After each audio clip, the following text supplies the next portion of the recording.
যখন আমাদের মাউসের রাইট বাটন ক্লিক করলে মাইক্রোসফট ওয়ার্ড আসবে না, তখন আমাদের কী করতে হবে? চলুন আমরা এটার সমাধান করি।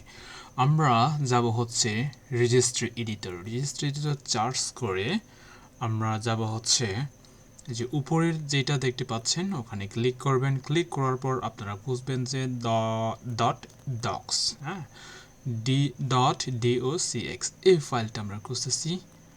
এই ফাইলটা আমরা খুঁজতেছি ডক্স, হ্যাঁ পেয়েছি। এখানে সবার উপরে যে দেখতে পাচ্ছেন এখানে হচ্ছে টুল কি কি লেখা আছে। এখানে আমরা লিখব ওয়ার্ড ডকুমেন্ট ডট 12। এটা লেখার পর ওকে করব। ওকে করার পর এটা ক্লোজ করব। আমাদের কাজ শেষ।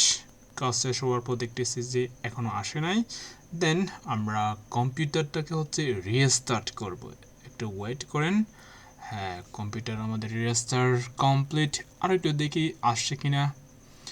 নিউ, হ্যাঁ এই যে মাইক্রোসফট ওয়ার্ড ডকুমেন্ট। এখন রাইট বাটন ক্লিক করলে আমরা ওখান থেকে মাইক্রোসফট ওয়ার্ড ওপেন করতে পারবো।